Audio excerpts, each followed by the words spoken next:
As a Christian, you've been told to control your emotions because they can lead you astray. But your emotions are not the problem. It's how you react to them.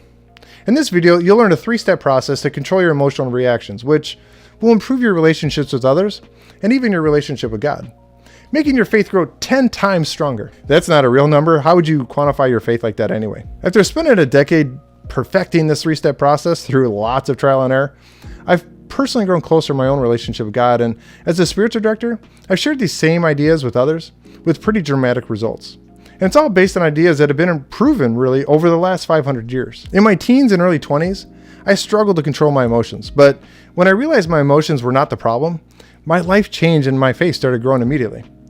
If you're looking to take your faith to the next level, understanding how your emotions impact you, including positive ways, is the key to growing your faith. And by the end of this video, you'll learn how your emotions can even unlock understanding and following God's will for your life. But the skeptics out there are probably looking at me saying, but your emotions will betray you.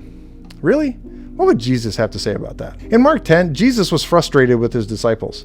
In Matthew 21, Jesus tore up the temple to drive out the money changers. John 11, Jesus wept over the death of Lazarus. In Luke 22, Jesus sweat blood in agony, knowing his time had come. Was Jesus unable to control his emotions? Of course not. If Jesus could experience emotions in a healthy way, where he admitted his agony when facing death, yet still surrendered to his Father's will, then you can too. And it becomes your example to follow now. Let's break down that last example a little bit more though. What can you learn from it? How does it apply to your emotions? In Luke 22, the Bible tells us that Jesus was in anguish. His response? He only prayed harder. Jesus could have given in. He could have even spared himself from dying on the cross. Yet Jesus said, "Not my will, but yours be done."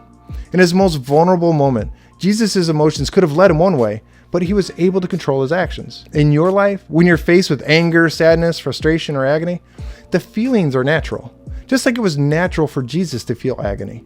He didn't hide it, didn't bury it, didn't put on a happy face. He faced his emotions head on. In other words, Jesus didn't control his emotions, but he also didn't let his emotions control him. As afraid as he may have been, he controlled his reaction to them instead. So what about you? How do you face your emotions head on just like Jesus did? And how do you control your reactions to them? I have a simple solution. Well, it's simple to understand anyway, but kind of difficult to put in practice. So I'll share a bonus tip at the end that kind of helped me. But first, how was I able to change this in my own life? I was a highly impulsive kid in my teens and 20s, and when trouble started brewing at home, I joined the military and ran off to Texas without much thought, because I was so overwhelmed by emotions and simply reacted. Over the next few years, I kept digging deeper and deeper holes, always reacting quickly to negative emotions, always looking for a way to bail out. It wasn't until years later when I began studying St. Ignatius' ideas about discerning God's will that I started to make smarter decisions in my life. The solution is simple. Discern every decision. And that's where the 3-step process comes in. When your emotions are at their highest, take a breath. Stop and think for a second. What would God want me to do in this situation? I was a poster child for the "What would Jesus do" movement. When Jesus was in agony, he stopped and prayed. So instead of immediately reacting to every emotion, the first step is to hit the pause button. This will give you time to think about your next move and then pray about it. Or you could just react right now to that urge to hit the like button and come on, you know you want to. Anyways, once you can stop just reacting, you'll notice something even better. Instead of your emotions controlling you with a little prayer, you'll see how they're actually guiding you. Let me explain.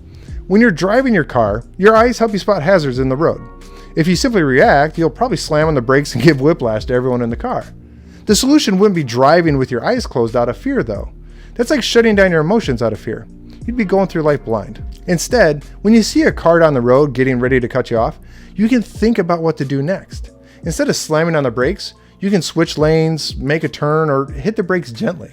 That's what discernment brings to your life. Instead of slamming the brakes or reacting aggressively to all of life's hazards, you've got options. And more importantly, you're calm enough to sift through those options and make a better decision. So step 1 was to pause, and step 2 is to discern, examining your options. Life instantly improves if you stop slamming on the brakes and burying your emotions. Learn to listen to what your emotions are telling you. And when that happens, you'll start to see how your more positive emotions take you even further. My life was a mess because of my impulsive actions in tough situations. My negative emotions controlled the direction of my life. But once I had them under control, the impact was reversed. My fears became a warning to protect myself. My grief was a sign to turn to God and others for support. And my frustration told me that something needed to change. By controlling my reactions, I could make positive decisions out of negative emotions. It was life-changing. And I eventually saw how all of my emotions played a role, which helped me see how my excitement, joy, and other positive emotions were also leading me in the right direction. Peace told me that I was on the right path. Excitement gave me the motivation I needed. Joy was the reward for building a closer relationship to God. For years, my emotions controlled me, and for many more years, I simply buried them. But when I finally embraced my emotions to understand what they were telling me, I saw them leading me back to God over and over again, helping me find God's will for my life. And through the same process, you can find God's will for your life too. When you begin this process, you'll stop the instant reactions and immediately see a positive impact on your life. And then when you take it a step further, you'll have the space to hear the Holy Spirit speaking to you, guiding you to God's will. And once you finally understand God's will for your life, it's time for step 3, taking action that leads you closer to God. It's the action step that's really the key.